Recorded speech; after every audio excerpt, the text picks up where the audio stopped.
شروع کرتا ہوں اللہ کے نام سے جو بڑا مہربان نہایت رحم والا ہے۔ غزوہ خندق کے موقع پر ایک رات سخت آندھی اور شدید سردی تھی۔ حضور نبی کریم صلی اللہ علیہ وآلہ وسلم نے ایک جانثار کو دشمنوں کی خبر لانے کا حکم فرمایا اور دعا دی، اے اللہ تو اس کی حفاظت فرما، سامنے سے اور پیچھے سے، دائیں سے اور بائیں سے، اوپر سے اور نیچے سے۔ وہ جانثار صحابی رضی اللہ تعالی عنہ کہتے ہیں کہ دعائے نبوی کے بعد گویا مجھ سے سردی بالکل جاتی رہی۔ ہر قدم پر یوں معلوم ہو رہا تھا کہ گرمی میں چل رہا ہوں۔ دشمنوں کا جائزہ لے کر رسول اللہ صلی اللہ علیہ وآلہ وسلم کی خدمت میں حاضر ہوا اور حالات گوش گزار کیے، تب سردی کا احساس ہوا۔ پیارے آقا صلی اللہ علیہ وآلہ وسلم نے مجھے اپنے قریب کیا اور قدمین مبارکہ کے پاس سونے کے لیے جگہ دے دی، پھر اپنی بابرکت چادر کا کنارہ مجھ پر ڈال دیا۔ یہ کرم نوازی دیکھ کر میں اپنا پیٹ اور سینہ سرکار مدینہ صلی اللہ علیہ وآلہ وسلم کے بابرکت قدموں سے بار بار مس کرتا رہا۔ صبح ہوئی تو دشمن بھاگ چکا تھا۔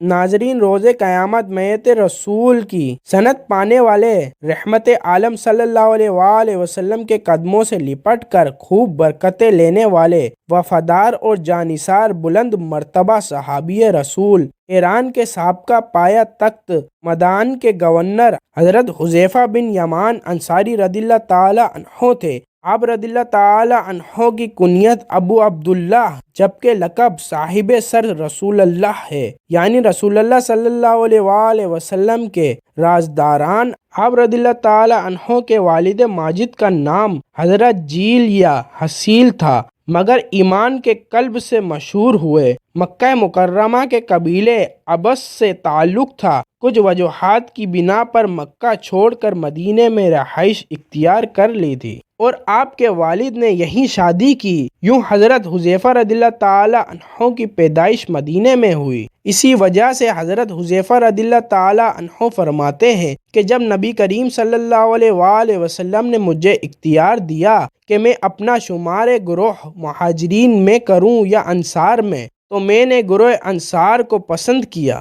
آپ رضی اللہ تعالی عنہ منافقین اور علامات نفاق کے خوب پہچان رکھتے تھے۔ چنانچہ ایک مرتبہ حضور نبی کریم صلی اللہ علیہ وآلہ وسلم نے آپ رضی اللہ تعالی عنہ کو اپنے قریب بلایا اور ایک ایک منافق کا نام بتایا۔ یہی وجہ تھی کہ جب بھی جنازہ آتا تو امیر المومنین حضرت عمر فاروق رضی اللہ تعالی عنہ معلوم کرواتے تھے کہ حضرت حذیفہ جنازے میں شامل ہیں یا نہیں۔ اگر حاضرین کہتے وہ موجود ہیں تو آپ رضی اللہ تعالی عنہ نماز جنازہ پڑھا دیتے، اور اگر یہ کہتے کہ وہ موجود نہیں ہیں تو آپ اس میت کے بارے میں شک کرتے اور نماز پڑھانے سے رک جاتے۔ حضرت عمر فاروق رضی اللہ تعالی عنہ نے ایک مرتبہ حضرت حذیفہ رضی اللہ تعالی عنہ سے پوچھا، کیا میری سرکاری نمائندوں میں کوئی منافق ہے؟ آپ نے کہا صرف ایک ہے۔ فرمایا مجھے بتائیں وہ کون ہے؟ کہا میں اس کا نام نہیں بتاؤں گا۔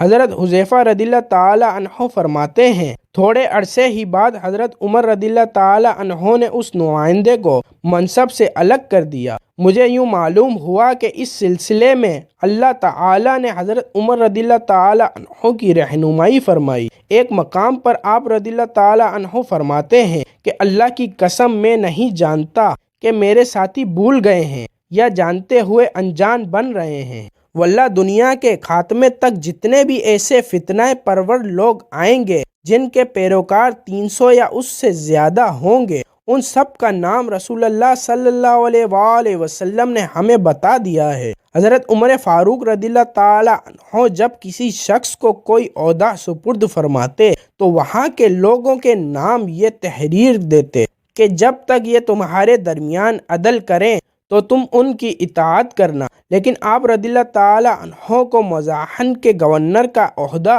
عطا کرنے کے بعد یہ تحریر فرمایا، لوگوں ان کی اطاعت کرنا اور جو کچھ بھی یہ طلب کریں وہ انہیں دے دینا۔ آپ رضی اللہ تعالی عنہ نہایت سادہ طبیعت تھے اور تکلیفات میں پڑنے سے بچتے تھے۔ چنانچہ دراز گوش یعنی گدھے پر سوار ہو کر بڑی بے نیازی سے دونوں پاؤں ایک جگہ لٹکائے ہوئے شہر مدائن میں گورنر کی حیثیت سے داخل ہوئے، جبکہ شہر کے لوگ منتظر رہے اور اندازہ بھی نہ لگا پائے کہ نیا گورنر کون ہے۔ بعد میں معلوم ہوا تو دوڑ کر آپ کی خدمت میں حاضر ہوئے۔ اس وقت آپ رضی اللہ تعالی عنہ نے ہاتھ میں پکڑی ہوئی روٹی اور ایک بوٹی تناول فرما رہے تھے۔ لوگوں نے ضروریات کے بارے میں دریافت کیا تو آپ نے فرمایا اپنے لیے کھانا اور گدھے کے لیے چارہ دن میں صرف 2 مرتبہ چاہیے۔ حضرت عمر فاروق کو جب آپ کی مزاحن سے واپسی کی اطلاع ملی تو مدینے آنے والے راستے پر آپ کا انتظار کرنے لگے تاکہ آپ کے پہلے والی اور موجودہ حالت کو ملاحظہ فرما سکیں۔ جب آپ رضی اللہ تعالی عنہ کی پہلی حالت پر دیکھا یعنی گورنر کے بعد بھی خالی ہاتھ ہی تھے تو خوش ہو کر آپ کو گلے سے لگا لیا اور فرمایا تم میرے بھائی اور میں تمہارا بھائی ہوں۔ آپ رضی اللہ تعالی عنہ نے غزوہ بدر کے علاوہ تمام غزوات میں شرکت کی۔ دور فروکی میں نہاوند کی جنگ میں امیر لشکر حضرت نعمان بن مکرن رضی اللہ تعالی عنہ کی شہادت کے بعد جھنڈا اپنے ہاتھ میں لیا۔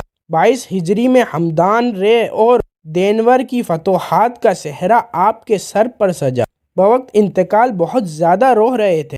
کسی نے وجہ پوچھی تو فرمایا اس لیے نہیں رو رہا کہ دنیا چھوٹ رہی ہے کیونکہ موت مجھے محبوب ہے، لیکن رونے کی وجہ یہ ہے کہ میں نہیں جانتا کہ جب مجھے آگے پیش کیا جائے گا تو اللہ مجھ سے راضی ہوگا یا ناراض۔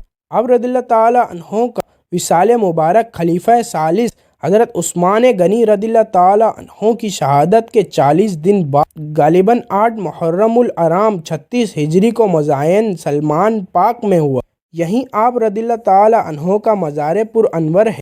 وصال کے سینکڑوں سال بعد غالباً 20 ذی الحجہ 1351 ہجری کے دن قبر میں نمی آنے کے باعث حضرت حذیفہ اور حضرت جابر رضی اللہ تعالی عنہ کی اجسام مقدسہ کی منتقلی ہوئی تو پوری دنیا سے آنے والے لاکھوں زائرین نے اپنی آنکھوں سے دیکھا کہ الحمدللہ عز و جل دونوں اصحاب رسول رضی اللہ تعالی عنہ کے بال تک بالکل صحیح سلامت تھے۔ اجسام مقدسہ کو دیکھ کر یوں محسوس ہوتا تھا کہ شاید انہیں رحلت فرمائے ہوئے 2-3 گھنٹے سے زیادہ وقت نہیں گزرا۔ قبر کھل گئی۔